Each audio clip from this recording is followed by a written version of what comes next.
Good morning. आज हम पढ़ेंगे हाइड्रोकार्बन्स के बारे में। तो चलिए शुरू करते हैं आज की क्लास। आइए देख लेते हैं हाइड्रोकार्बन्स होते क्या हैं।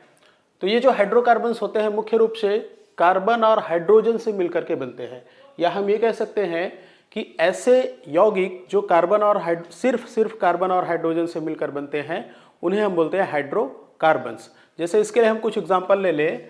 जैसे हम ले लेते हैं CH3 CH2 CH3। अब ये एक यौगिक है, कार्बनिक यौगिक है। इसमें आप देखेंगे तो सिर्फ कार्बन और हाइड्रोजन है, उसके अलावा कुछ नहीं है। तो ये क्या होगा? ये होगा आपका हाइड्रोकार्बन। उसी तरह से जैसे मान लीजिए हम ले लेते हैं C3H8। इसमें भी आप देखिए सिर्फ कार्बन और हाइड्रोजन है, तो ये भी क्या होगा? आपका हाइड्रोकार्बन। उसी तरह से हम ले लेते हैं C2H4।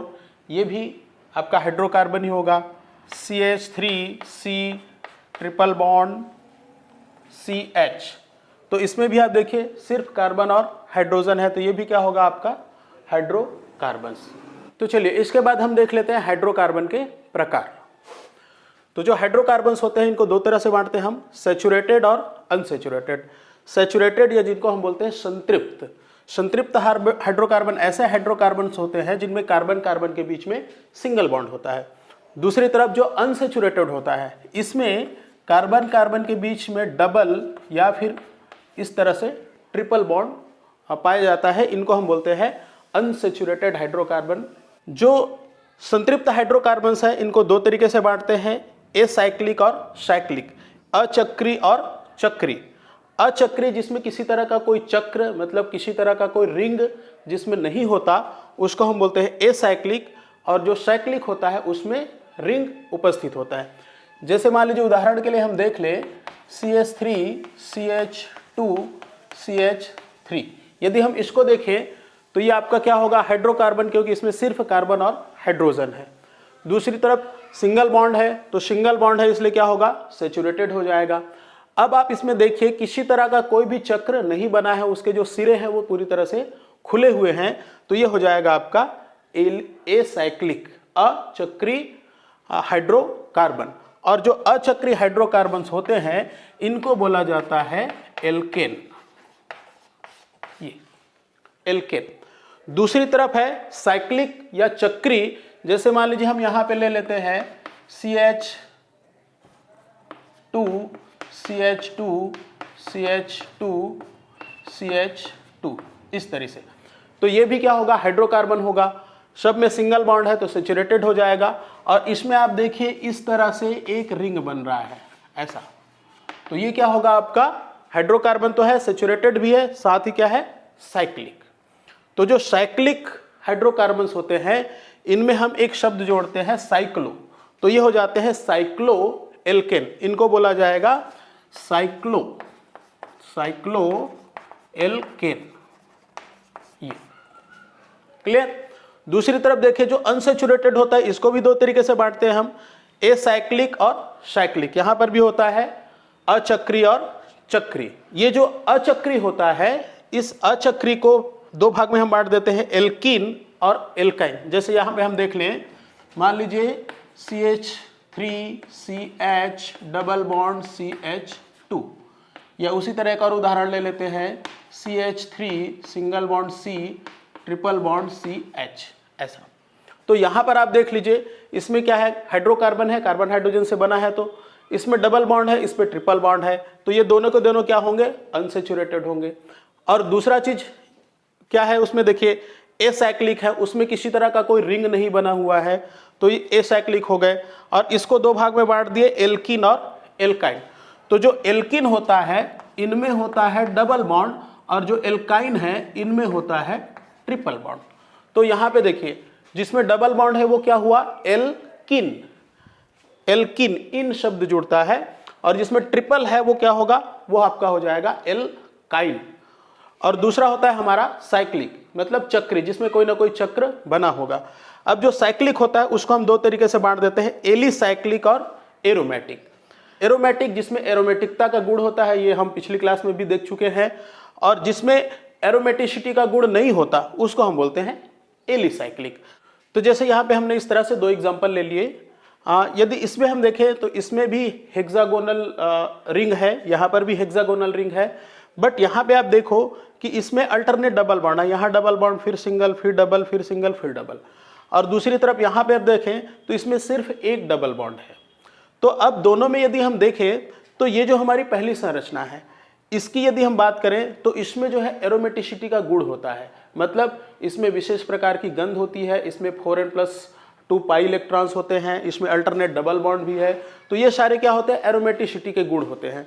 तो वो सारे गुण इसमें उपस्थित होते हैं, इसीलिए क्या हो जाएंगे, देखिए डबल कार्बन हाइड्रोजन से बना है तो हाइड्रोकार्बन तो है आपका, डबल बॉन्ड है तो अनसैचुरेटेड है, साइकिल है तो साइक्लिक में आएगा, और साथ ही इसमें एरोमेटिसिटी का गुण है, इसीलिए क्या हो जाएगा, ये साइक्लिक तो है, साथ ही क्या है, ये एरोमेटिक। और ये कौन होता है, ये होता है हमारा बेंजीन, इसका नाम क्या है, बेंजीन। ये और ये जो दूसरा एग्जांपल है इसमें भी देखिए आप, ये भी हाइड्रोकार्बन है, इसमें भी साइकिल है और इसमें भी डबल बॉन्ड है, मतलब ये भी अनसैचुरेटेड है और साइक्लिक है, हाइड्रोकार्बन है। अब इसमें आप देखो, इसमें ना तो अल्टरनेट डबल बॉन्ड है, ना ही इसमें किसी तरह का कोई दूसरा एरोमेटिसिटी का गुण है, मतलब ये क्या हो जाएगा आपका, ये हो जाता है आपका एलिसाइक्लिक। तो ये होते हैं हाइड्रोकार्बन्स के विभिन्न प्रकार। इसमें आप देखेंगे तो मुख्य रूप से 3 ही होता है हमारा, एल्केन, एल्कीन और एल्काइन, और जब यही साइक्लिक फॉर्म में होते हैं तो ये हो जाएंगे साइक्लोएल्केन, साइक्लोएल्कीन और साइक्लोएल्काइन। चलिए आगे हम देखते हैं हाइड्रोकार्बन्स के सूत्र क्या होते हैं और कैसे हम इनको अलग अलग पहचान पाते हैं। तो जैसे कि हम देखेंगे कि हमारे पास मुख्य रूप से 3 ही हाइड्रोकार्बन्स होते हैं, एल्केन, एल्कीन और एल्काइन। और साथ ही जो हाइड्रोकार्बन्स होता है, तो हाइड्रोकार्बन से जब हाइड्रोजन रिमूव होता है तो वो किस में बदल जाता है, वो बदल जाता है रेडिकल में। जैसे यहाँ पर हम देख लें तो जो हाइड्रोकार्बन्स होते हैं इनमें जैसे हम एक हाइड्रोजन रिमूव करते हैं तो ये बदल जाता है रेडिकल में। तो इस हिसाब से जैसे आप देखेंगे तो 3 जो हमारे हाइड्रोकार्बन्स हैं, मुख्य हाइड्रोकार्बन्स, वो हाइड्रोजन रिमूव करके 3 रेडिकल्स बना लेते हैं। तो इस तरह से टोटल यदि रेडिकल्स को काउंट करेंगे तो ये 6 हो जाएंगे। तो चलिए इनको हम एक एक करके देखते हैं।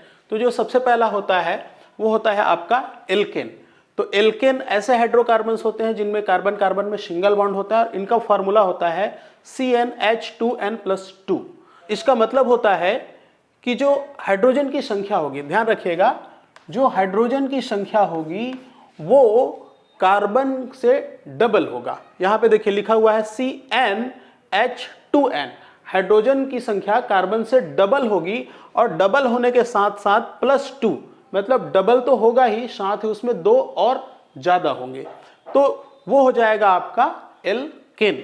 और इनका यदि हम नामकरण करेंगे तो नामकरण में जुड़ता है NaNeN। और यहाँ पे जैसे हम उदाहरण को देख लें तो उदाहरण को हम यदि फार्मूले से मिला करके देखें तो ये देखिए यहाँ पे कार्बन है 2 और हाइड्रोजन है कितना, 6। तो कार्बन 2, तो 2 को जैसे हम डबल करते हैं तो 2 का डबल कितना हो जाएगा, 4। तो 4 हो गया और 4 में 2 और जोड़ दें तो ये हो जाता है आपका 6। ये लिखा हुआ है अणुसूत्र के रूप में। यदि इसी को हम संरचना के रूप में लिखें तो ये कैसा हो जाएगा, या इसी को हम लिख सकते हैं CH3 सिंगल बॉन्ड CH3, इस तरीके से। तो यहां पर भी आप देख लीजिए 2 कार्बन है और 3 और 3 6 हाइड्रोजन है और उनके बीच बॉन्डिंग कैसा है, सिंगल बॉन्ड। तो यदि उस तरह से बॉन्ड के रूप में लिखा रहेगा तो ऐसे हम यहाँ पे देख करके पहचान सकते हैं कि वो एल्केन है कि एल्काइन है। तो वहाँ सिंगल बॉन्ड है, मतलब क्या होगा, वो एल्केन। साथ ही कार्बन हाइड्रोजन की संख्या को आप कंपेयर कर लो, यदि हाइड्रोजन जो है कार्बन से डबल है, डबल में 2 ज़्यादा है, तो भी क्या हो जाएगा, वो N हो जाएगा, मतलब एल्केन हो जाएगा। जो एल्केन है, यदि इस एल्केन से एक हाइड्रोजन को हम भगा दें, निकाल दें, तो ये बदल जाता है एल्किल रेडिकल में। और इसमें भी आप देखेंगे तो सिंगल बॉन्ड ही होगा, बट यहाँ पे इनका यदि सूत्र आप देखो तो यहाँ पे आप देख लीजिए कार्बन की संख्या N, हाइड्रोजन 2N, यहाँ पर भी डबल है +1, यहाँ पे कितना था +2, और यहाँ पे आप देखोगे तो ये है आपका +1, मतलब एक हाइड्रोजन यहाँ पे कम हो गया।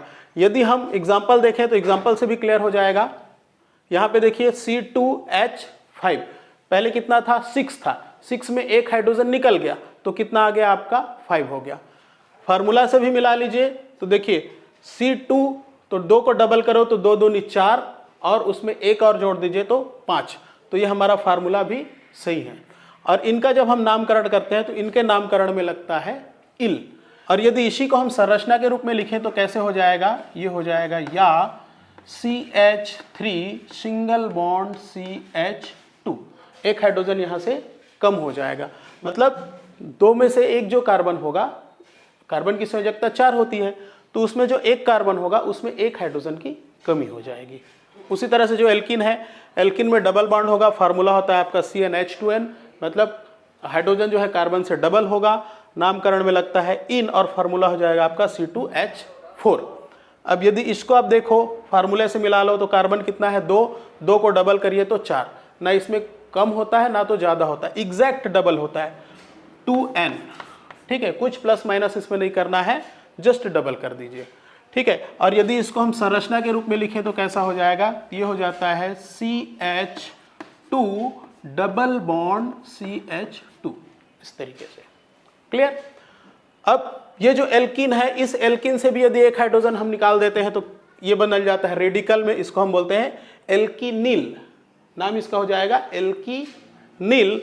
इसमें भी डबल बॉन्ड होगा, फार्मूला हो जाएगा। अब इसमें क्या करना है हमको, एक हाइड्रोजन निकालना है, मतलब 1 माइनस हो जाएगा। देख लीजिए CnH2n -1, एक हाइड्रोजन निकल गया। नामकरण में जुड़ता है इनिल, और फार्मूला एग्जाम्पल इसका हो जाएगा C2H3। जैसे 4 था, 4 में एक हट गया तो क्या आ गया C2H3। इसका भी यदि आप संरचना लिखो तो क्या हो जाएगा, ये हो जाएगा आपका CH2 डबल बॉन्ड CH। यहाँ पर भी जो एक कार्बन होगा उसमें एक हाइड्रोजन की कमी रहेगी, मतलब उसकी संयोजकता जो है वो अपूर्ण रहेगी। उसी तरह से तीसरा होता है आपका एल्काइन, इसमें ट्रिपल बॉन्ड होता है, फार्मूला होगा CnH2n-2, नाम में जुड़ेगा आइन, एग्जाम्पल होगा C2H2। फार्मूला मिला लीजिए, देखिए डबल में क्या करना है हमको, 2 माइनस करना है। यहाँ पे आप देख लो C2 है, 2 को डबल करो तो 2 2 4 हो गया, 4 में 2 माइनस कर दिए तो कितना बचा, 2 ही बचेगा ना। ये तो ये होता है इसका एग्जांपल C2H2। यदि इसको हम संरचना के रूप में देखें तो ये हो जाता है आपका CH ट्रिपल बॉन्ड CH, ऐसा। क्लियर। उसी तरह से यदि इसमें से एक हाइड्रोजन निकाल दें तो ये भी किस में बदल जाएगा, रेडिकल में बदल जाएगा, नाम हो जाएगा एल्काइनिल। ठीक है, ध्यान रखेंगे, नाम क्या होगा, एल्काइनिल। इसमें भी ट्रिपल बॉन्ड होगा, और फार्मूला क्या हो जाएगा, जो उसका फार्मूला है एल्काइन का, उसमें एक हाइड्रोजन और आप कम कर दो तो 2 हाइड्रोजन पहले 2 माइनस था, एक और निकलेगा तो 3 माइनस हो गया। तो फार्मूला क्या हुआ, CnH2n-3, नाम में जुड़ता है इसका आइनिल, और इसका एग्जाम्पल होगा C2H1। यहीं पे देख लीजिए आप, C2 है, 2 को डबल करो तो कितना हो गया, 4। अब 4 में हमको क्या करना है, 3 माइनस कर दिए तो एक ही बचेगा ना। अब इसको यदि हम संरचना के रूप में लिखें तो क्या हो गया, CH ट्रिपल बॉन्ड C। यहाँ पर देखिए ये जो कार्बन है, इस कार्बन की संयोजकता कंप्लीट है, इसके पास 4 बॉन्ड है, लेकिन ये जो कार्बन है इसकी संयोजकता अपूर्ण है, इसके पास केवल 3 ही बॉन्ड है, एक हाइड्रोजन की वहाँ पे या एक बॉन्ड की वहाँ पे कमी है। क्लियर। तो ये होता है आपका एल्केन, एल्कीन और एल्काइन, और इसी के आधार पर हम इनको पहचानते हैं और इसी के आधार पर इनका नामकरण भी करते हैं। चलिए हम कुछ उदाहरण देख लेते हैं।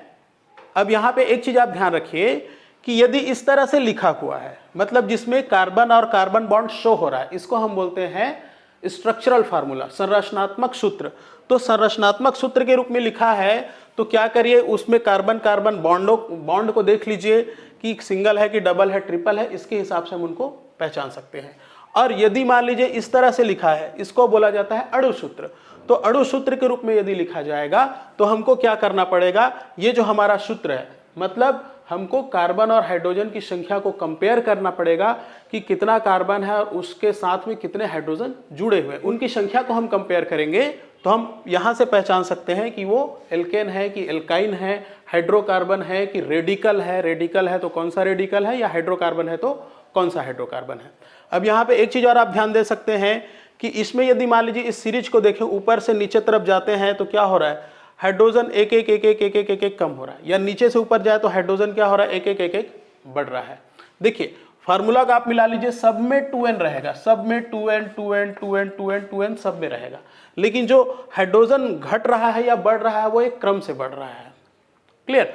तो सबसे पहले हमको क्या करना है कि मान लीजिए हाइड्रोकार्बन हमको बनाना है, तो जितना भी कार्बन हमारे पास है सबसे पहले आप उसको डबल करो, जो भी है, 2 है तो 2 का डबल 4, 4 है तो 4 का डबल 8, 8 है तो 8 का डबल 16, कुछ भी हो, उसको डबल कर लीजिए और डबल में फिर आप देखिए कितना आपको जोड़ना है और कितना घटाना है, और उस जोड़ने घटाने के आधार पर आप उसको पहचान सकते हो कि वो एल्केन होगा कि एल्कीन होगा कि एल्काइल होगा। अब इसमें एक ट्रिक और आप ले सकते हो कि यहाँ पे देखिए जो सेंटर में है एल्कीन, एल्कीन सेंटर में है। अब इसमें आप देख लो कि इसमें जो हाइड्रोजन की संख्या होती है जस्ट डबल होता है, जस्ट डबल, जितना कार्बन होगा उससे डबल होगा हाइड्रोजन। तो इसमें आप ऊपर चले जाओ तो हाइड्रोजन बढ़ते जा रहे हैं। यहाँ पे देखिए डबल है, फिर डबल में +1, फिर डबल में +2, नीचे जाएं तो घट रहा है, डबल में -1, फिर डबल में -2, फिर डबल में -3, इस तरह से। तो किसी भी क्रम से आप इसको याद रख सकते हो, और ये बहुत इंपॉर्टेंट चीज़ है क्योंकि यदि इसमें आपको कन्फ्यूज़न है तो आगे जाकर के रिएक्शन बनाने में आपको दिक्कत होगा। क्लियर? और साथ ही नामकरण में भी दिक्कत होगा क्योंकि भाई आप पहचान नहीं पाओगे कि भाई वो एल्केन है कि एल्कीन है, तो वहाँ पे एल्केन वाला रूल अप्लाई करें कि एल्कीन वाला रूल अप्लाई करें, ये दिक्कत हो जाएगा। क्लियर? तो इसको बड़े ध्यान से देखिए, समझिए। चलिए तो कुछ एग्जाम्पल हम देख लेते हैं, थोड़ा सा प्रैक्टिस हो जाएगा। जैसे मान लीजिए हम ले लेते हैं CH3 CH2 CH2 CH3। अब यहाँ पे देखिए कैसे लिखा हुआ है, संरचना सूत्र के रूप में लिखा गया है। तो जो संरचना के रूप में लिखा गया तो हमको क्या देखना है, उसका बॉन्ड। अब यहाँ पे देखिए कैसे बॉन्ड है, सब सिंगल सिंगल बॉन्ड है, तो ये क्या हो जाएगा हमारा, ये हो जाएगा एल्केन। क्लियर? उसी तरह से जैसे मान लीजिए लिखा है CH3 CH double bond CH single bond CH3। जैसे यहाँ पर आप देखिए ये भी कैसे लिखा गया है, संरचना सूत्र के रूप में लिखा गया है।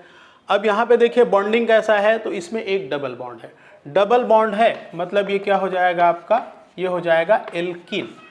ये डबल बॉन्ड है मतलब एल्कीन। इसी तरह से यदि ट्रिपल बॉन्ड होगा तो वो क्या हो जाएगा, एल्काइल। साथ ही ये भी हम देख लेते हैं कि ये संरचना कैसे बनता है। तो संरचना बनाना बहुत सिंपल है, आपको बस एक ही ध्यान रखना है कि जैसे हमने पढ़ा है कि कार्बन में होती है टेट्रावैलेंसी, कार्बन के पास 4 बॉन्ड है कि नहीं, बस वो आपको चेक करना है। यदि 4 बॉन्ड नहीं है तो जितने बॉन्ड कम होंगे उतना हाइड्रोजन उनको आप दे दीजिए। जैसे मान लीजिए यहाँ पे हम ले लेते हैं एक कार्बन श्रृंखला C C C C C, ये हमने ले लिया। क्लियर? अब मान लीजिए किसी भी एक कार्बन में डबल बॉन्ड है या किसी भी एक में ट्रिपल बॉन्ड है। चलिए हम ट्रिपल बना देते हैं। मान लीजिए इसमें हमने ट्रिपल बॉन्ड बना दिया ऐसा। अब आप देखते जाओ कि जितने भी कार्बन हैं सब के पास क्या इस तरह से कार्बन के पास 4 बॉन्ड है। यदि 4 बॉन्ड नहीं होगा तो जितना बॉन्ड कम होगा उतना हमको क्या करना है, हाइड्रोजन दे देना है। इसके पास है 1 बॉन्ड, अब इसकी संयोजकता कितनी होती है, 4, तो और इसको कितना देना पड़ेगा हमको, 3। तो यहाँ इसको दे दीजिए आप 3 हाइड्रोजन, ये तो हो गया CH3। अब ये वाला जो कार्बन है, इस कार्बन में देखिए पीछे 1 बॉन्ड है, सामने 1 बॉन्ड है, कितना चाहिए, 2 चाहिए, तो इसको दे दीजिए 2 हाइड्रोजन, तो ये हो गया CH2। ये कार्बन इसको देख लीजिए, सामने 3 है, पीछे 1 है, टोटल हो गया 4, इसको एक भी हाइड्रोजन नहीं देना है। इस कार्बन को भी देख लीजिए, पीछे 3 है, सामने 1 है, इसका भी 4 हो गया, इसको भी कुछ नहीं देंगे। ये जो हाइड्रोजन है इसके पीछे में 1 बॉन्ड है, बाकी कोई भी बॉन्ड नहीं, तो इसको कितना हमको देना है, 3 हाइड्रोजन दे दीजिए, तो 3 और 1 4 हो गया और इसकी संयोजकता कंप्लीट हो गई। तो अब यहाँ पे आप देखिए, अब इसको आप देख लीजिए तो यहाँ पे कैसा है, एक ट्रिपल बॉन्ड है, और ट्रिपल बॉन्ड है मतलब क्या हो जाएगा, ये हो जाएगा आपका एल्काइल। क्लियर? ऐसे अब मान लीजिए हम देख लेते हैं कि अणु सूत्र के रूप में लिखा गया। अणु सूत्र मतलब क्या होता है, देखिए इसी को जोड़ के हमको लिखना रहता है टोटल। जैसे मान लीजिए इसी को हम लिखें तो क्या हो जाएगा, देखिए 1 2 3 4 कार्बन है, तो ये हो जाएगा C4। हाइड्रोजन गिन लीजिए, 3 2 5 2 7 और 3 10, तो H हो जाएगा आपका 10। ये होता है आपका अणु सूत्र। अब अणु सूत्र है, अब इसको हम फार्मूला से मिलाते हैं। तो देखिए कार्बन कितना है, 4 को पहले डबल कर दीजिए, कितना हो गया 8। अब 8, क्या हाइड्रोजन 8 है, नहीं है, कम है या ज़्यादा है, तो उसमें ज़्यादा है। कितना ज़्यादा है, 2 ज़्यादा है। तो जब डबल में 2 ज़्यादा होता है तो उसको हम क्या बोलते हैं, उसको हम बोलते हैं एल्केन। तो ये क्या होगा भाई, एल्केन। यहाँ संरचना के रूप में ऐसा लिखेंगे और अणु सूत्र के रूप में ऐसा लिखेंगे। उसी तरह से जैसे इसको हम ले लेते हैं, इसको भी आप अणु सूत्र के रूप में लिख लो। तो 1 2 3 4, ये हो गया आपका C4 और हाइड्रोजन को गिन लीजिए 3 1 4 1 5 और 3 8, तो हाइड्रोजन हो गया आपका 8। अब इसको भी आप फार्मूले में मिला लो तो C4H8, 4 का दुगना कितना होगा 8। तो जब जस्ट डबल होता है, ना कम ना ज्यादा होता है, तो उसको हम क्या बोलते हैं, उसको हम बोलते हैं एल्कीन। क्या बोलेंगे, एल्कीन। और उसी तरह से जैसे इसको भी हमको लिखना है तो इसको भी लिख लेते हैं, प्रैक्टिस होगा। 1 2 3 4 5 C5, हाइड्रोजन देखिए 3 2 5 और 3 8, हाइड्रोजन है आपका 8। अब यहां पे देखिए कार्बन है 5, 5 का डबल कितना होता है 10। अब क्या हाइड्रोजन 10 है, नहीं है, कम है। कितना कम है, 2 कम है। तो डबल में जब 2 कम होता है उसको क्या बोलते हैं, उसको हम बोलते हैं एल्काइन। तो इस तरह से हम उनको पहचान सकते हैं। तो इसी तरह से हम और कई सारे एग्जांपल ले सकते हैं और प्रैक्टिस कर सकते हैं। जैसे मान लीजिए हम यहाँ पे 1 2 और ले लेते हैं। जैसे मान लीजिए हमने ले लिया C3H6। अब यहाँ पे देखिए ये क्या होगा, ये क्या होगा, तो आप पहले देखिए दोनों की संख्या को मिला लीजिए। कार्बन 3 है, हाइड्रोजन कितना है 6 है, मतलब 3 का डबल, जस्ट डबल है 6 है। और जब डबल होता है तो क्या होगा, एल्कीन। तो ये क्या होगा भैया, ये हो जाएगा आपका एल्कीन। क्लियर। अब जैसे मान लीजिए हम और ले लेते हैं। जैसे हमने मान ले लिया C3H7, ये C3H7। अब यहां पे आप देखिए कार्बन कितना है 3, हाइड्रोजन कितना है 7, 3 का डबल करेंगे तो 6, 6 में 1 ज्यादा है। तो जब डबल में 1 ज्यादा होता है तो उसको हम क्या बोलते हैं, उसको हम बोलते हैं एल्किल। ये क्या होगा, एल्किल हो जाएगा। इसी तरह से जैसे मान लीजिए हम और ले लेते हैं। जैसे हमने ले लिया C5H9। अब यहां पे देखिए कार्बन कितना है 5, हाइड्रोजन कितना है 9, 5 का डबल कितना होगा 10। अब 10 में क्या है, 1 कम है। तो 10 में 1 कम है तो उसको हम क्या बोलते हैं, एल्कीनिल। क्या हो जाएगा, एल्कीनिल। डबल में 1 कम होगा तो एल्कीनिल। तो इस तरह से बहुत सारा आप प्रैक्टिस कर सकते हैं और इनको इसी तरह से अलग अलग कार्बन की संख्या लेकर के, अलग अलग हाइड्रोजन की संख्या लेकर के आप पूरा प्रैक्टिस करते जाइए। जितना प्रैक्टिस करेंगे उतने ही आप एक्सपर्ट बनेंगे। तो ये रहे कुछ एग्जाम्पल एल्केन, एल्कीन, एल्काइन के, और कैसे हम उनको लिखते हैं, कैसे उनको पहचानते हैं। आप यदि प्रैक्टिस करते जाएंगे तो बहुत जल्दी इसमें एक्सपर्ट हो सकते हैं। और ये बहुत ज़रूरी है इसको सीखना, क्योंकि वो लोग जो ऑर्गेनिक केमिस्ट्री में अक्सर कमज़ोर होते हैं, जिनको ये कठिन लगता है, उनका सबसे बड़ा माइनस पॉइंट होता है कि उनका जो हाइड्रोकार्बन्स होता है वो क्लियर नहीं होता। इसी वजह से उनको ऑर्गेनिक जो है वो ज़्यादा कठिन लगता है। तो इसको आप प्रैक्टिस करते रहिए, अलग अलग हाइड्रोजन, अलग अलग कार्बन को लेकर के एल्केन, एल्कीन कैसे बनता है, कैसे हाइड्रोजन कम ज़्यादा होते हैं, वो सब आप प्रैक्टिस करते रहिए। प्रैक्टिस करेंगे आप बहुत जल्दी सीख जाएंगे। और यहाँ पे एक चीज़ और आप ध्यान रखेंगे कि जो फार्मूला और जो स्ट्रक्चर हमने यहाँ पे बनाया है वो सब के सब जो है किसके हैं, एसाइक्लिक के लिए हैं। एसाइक्लिक जो हाइड्रोकार्बन्स हैं उनके लिए है। तो जब यदि हम साइक्लिक हाइड्रोकार्बन्स बनाते हैं तो साइक्लिक हाइड्रोकार्बन्स के लिए जो उनका फार्मूला होता है, जैसे मान लीजिए एल्केन का फार्मूला हमारा क्या होता है, तो एल्केन का फार्मूला होता है CnH2n+2। लेकिन यहीं पे यदि इस एल्केन की जगह यदि हम साइक्लो एल्केन बनाएं, तो साइक्लो एल्केन बनाएं तो वहाँ पर ये जो फार्मूला है वो चेंज हो जाता है। उसमें क्या होता है, जो हाइड्रोजन की संख्या होती है उसमें कमी आ जाती है। तो चलिए आज की क्लास में इतना ही, बाकी हम पढ़ेंगे नेक्स्ट क्लास में। Okay, thank you.